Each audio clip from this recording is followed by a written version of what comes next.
جو نئی یونیورسٹیز کے لیے علیحدہ ٹریننگ کا پروگرام ہونا چاہیے. جو ان کے وائس چانسلرز ہیں, ایسے وائس چانسلرز ان کو ٹرین کریں پبلک سیکٹر کے جو آلریڈی کامیابی سے یونیورسٹیز کو اسٹیبلش کر چکے ہیں. ایک یہ پروگرام ضرور ہونا چاہیے ہمارے پاس. بہت بڑے پرابلمس فیس کرتے ہوئے نظر آتے ہیں ہمارے وائس چانسلرز, اور HED کے چکر لگا رہے ہیں. اور ہم نے اس سلسلے میں جب ہمیں بھی سمجھ آنی شروع ہوئی کہ کیا کرنا چاہیے, تو گورنر صاحب سے ریکویسٹ کر کے ہم نے یہ اسٹیچوٹس, جو بہت بڑا مسئلہ مجھے 2003 سے حل ہوتا ہوا نظر نہیں آ رہا تھا, تو اس کو اللہ کے فضل سے آلموسٹ حل کر لیا. ابھی میں یہ تو نہیں کہوں گا کہ 100% ہو گیا, لیکن 95% ہو چکا ہے, آخری کام رہ گئے ہیں. تو انشاءاللہ یہ جو 15-20 یونیورسٹیز ہیں, ان کے تمام کے یہ مسائل تو 1-2 ماہ میں تقریباً حل ہو جائیں گے. تو یہ لیکن آبویسلی وہ جو پرابلم ہے اس کو دیکھ کے لگتا تھا کہ یہ تو کوئی پہاڑ ہے جس کو شاید عبور کرنا بڑا مشکل ہوگا. تو thanks to the backup support by governor صاحب, اور پھر ان کی اس انٹرونشن سے, اور ہائر ایجوکیشن ڈپارٹمنٹ کے اور لاء کے اور فائنانس کے سب لوگوں کو ہم اکٹھا کرنے میں کامیاب ہوئے. اور وہ ہم نے جو 2002 سے آنورڈز بہت ساری یونیورسٹیز ایسی چل رہی تھیں ان کو, اور ظاہر آبویسلی جب آپ کے پاس یہ پوزیشنز کریٹ بنیں گی تو پھر ہی آپ رجسٹرارز اور ٹریجررز اپوائنٹ کر سکیں گے, ٹیم آپ کی تبھی کمپلیٹ ہوگی. تو ایک ایمرجنسی موڈ میں اور بڑے مشکل حالات میں یونیورسٹیز چل رہی تھیں اور ابھی بھی ہیں, لیکن ہوپ فلی ایک یہ چیز بہتر ہوگی. لیکن انہی نئی یونیورسٹیز کے جو وائس چانسلر جو اسٹیبلش کرتے ہیں ان کو بھی انسینٹیوائز کرنے کی ضرورت ہے, جو اچھی اسٹیبلش کرتے ہیں. 3 سال میں یونیورسٹی اپنے پاؤں پہ کھڑی ہوتی ہے, تو we need to do something. تو یہ اگلے ADP میں یہ بھی ہم ایک لے کے آنا چاہتے ہیں. ریسورس موبلائزیشن کی بات ہوئی, آبویسلی اتنی زیادہ یونیورسٹیز پبلک سیکٹر میں بن گئی ہیں. ایک چیز بار بار ہم TV پہ بھی کہتے ہیں کہ higher education is a privilege. ہر ایک کا حق نہیں ہے کہ وہ ہائر ایجوکیشن حاصل کرے.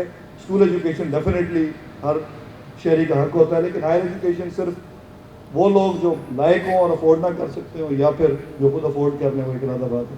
تو ہمیں اپنی جو یونیورسٹیز کے پروگرامز ہم شروع کرتے ہیں, میرا اپنا خیال ہے اور میرا خیال ہے فیڈرل گورنمنٹ بھی ایگری کر گئی اس احساس پروگرام کے ذریعے, کہ ان کی فیس وہ ہونی چاہیے یونیورسٹی جس پہ فائنینشلی وائبل ہو, اور پھر جو بچے افورڈ نہیں کر سکتے ان کو اسکالرشپ پروگرام کے ذریعے گورنمنٹ ایڈ دے, بجائے کہ جیسے کہ امریکہ میں ہوتا ہے, بڑا آسان سا سسٹم ہے, بجائے کہ آپ سبسڈائز تعلیم دیں کم, جس چیز کی قیمت کم ہوتی ہے اس کی کوئی ویلیو نہیں ہوتی. جب کسی کو یہ لگے گا کہ یہ 10 لاکھ کی ڈگری ہمیں 1 لاکھ میں مل رہی ہے, تو پھر اس کی ویلیو ہو جائے گی خود بخود.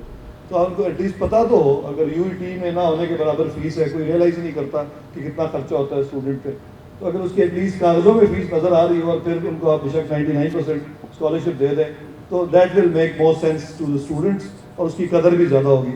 اور پھر ایک اور چیز جو بڑی اہم ہے, جس کے لیے آبویسلی لاء نوئنگ ہونا بھی ضروری ہے, تھوڑا سسٹم کو بھی سمجھنا ضروری ہے. اور اب ہم نے اس میں گورنمنٹ نے PPP اتھارٹی بنا دی ہے, پبلک پرائیویٹ پارٹنرشپ کی, کہ کس طرح یونیورسٹیز ایک بہت بڑا ایسیٹ ہوتا ہے, اس کو آپ کس طرح ریسورس موبلائزیشن کے لیے استعمال کر سکتے ہیں صحیح ڈائریکشن میں. آبویسلی آپ یونیورسٹی کی زمین پہ اگر پیٹرول پمپ لگائیں گے یا شادی گھر بنائیں گے تو پھر تو پرابلم کریٹ ہوگی, لیکن اگر اکیڈیمک ریلیٹڈ ایکٹیویٹیز جن سے پیسے جنریٹ کیے جا سکیں تو میرا خیال ہے کسی کو کوئی نہ اعتراض ہوگا, نہ کوئی اسکینڈل بنے گا. اور اب جو PPP اتھارٹی بنائی ہے اس میں انسولیسیٹڈ پروپوزلز آپ جمع کرا سکتے ہیں کہ جی ہم اسپورٹس کمپلیکس بنانا چاہتے ہیں, جو کہ شام کو اویلیبل ہوگا مہنگی ممبرشپ پہ کمیونٹی کے لوگوں کو. تو وہ ایک سیلف سسٹیننگ ماڈل پہ آپ اس کو ڈیزائن کروا سکتے ہیں. آپ پرائیویٹ ہاسٹلس بنا سکتے ہیں یونیورسٹی کی زمین پہ جو تھوڑے اچھی کوالٹی کے ہوں. امریکہ میں نے دیکھا ہے کہ پبلک سیکٹر یونیورسٹیز میں مہنگے ہاسٹلس بھی اویلیبل ہوتے تھے اور وہ پرائیویٹ سیکٹر بنا لیتا تھا. تو یہ PPP اتھارٹی کے تحت 100% لیگل ہوگا, کسی قسم کی آپ کو کوئی پرابلم نہیں ہوگی. تو تھوڑا سا آؤٹ آف دا باکس سوچیں, یونیورسٹیز کو ڈیولپ کیا جا سکتا ہے آپ کے اپنے آئیڈیاز سے, اور ضروری نہیں ہے کہ ہم فضول قسم کے سب کیمپسز بنائیں PPP موڈ میں یا جس طرح کا یہ کام ہوتا ہے. ہم ایک پراپر اگر پازیٹیو کام کریں گے, میں نہیں سمجھتا کہ کوئی اس پہ انگلی اٹھائے گا یا کوئی پرابلم ہوگی. آخری چیز کافی وہ ہے آٹومیشن سے ریلیٹڈ, میرا خیال آپ نے سر اس کو کور بھی کیا. بہت ضروری ہے کہ ہم سب ٹیکس ہیوی اب ہو جائیں, نہیں ہیں تو شوق رکھتے ہوں ان پٹ لیں, کیونکہ اب ہر چیز ٹیکنالوجی پہ جا رہی ہے. بلینڈڈ لرننگ ساری باتیں ہم کرتے ہیں, لیکن ہمیں اس ADP میں ہم نے پیسے بھی رکھے ہیں اس کو آن لائن لرننگ کو بہتر کرنے کے لیے, بلینڈڈ لرننگ کی طرف جانے کے لیے, آپ کے اپلیکیشن پروسیس کو آٹومیٹ کرنے کے لیے. تو اور میرا خیال ہے کہ جو یونیورسٹیز پبلک سیکٹر کی انٹرسٹڈ ہیں پہلے اسٹیپ پہ, ان کی ہم کامن ایپ اگلے سال نیکسٹ فال میں لانچ کر دیں, اور کامن ایپ پہ لوگ اپلائی کریں, لوگوں کو پتہ ہو کہ ادھر ایڈمیشن ملا ہے نہیں ملا, تو وائی اس میں کوئی مسئلہ بھی نہیں ہے. کالج ایجوکیشن کا آلریڈی بنا ہوا ہے, ہمارے پاس HED کے پاس بجٹ بھی ہے یہ کرنے کے لیے, تو کائنڈلی PHEC کے تعاون سے ہم اس کو لانچ کریں. اور باقی VC صاحب نے بات کی کہ ہائر ایجوکیشن کا کوئی موجود نہیں تھا یہاں پہ یا گورنر سیکریٹریٹ سے, تو میرا خیال ہے اس کے لیے علیحدہ فورمز ہیں. یہ تو ایک ٹریننگ پروگرام تھا, تو اس کے لیے علیحدہ میٹنگ ضرور کریں گے VCs کو. میرا خیال ہے اس میں انڈیپینڈنٹ میٹنگ زیادہ بہتر رہتی ہے, کیونکہ اگر اکٹھے 40 لوگوں کے پرابلمز آئیں گے تو کوئی بھی سالو نہیں ہوگا. تو لیٹس کمپیوٹر سائنس کا اصول ہے کہ پرابلمس کو چھوٹی پرابلمس میں دیکھے جائے اور ان کو سالو کریں. تو تھینک یو ویری مچ, اور آئی ہوپ کہ ہم انشاءاللہ پاکستان کو ایک بہتر تعلیمی نظام دے کے جائیں گے. Thank you.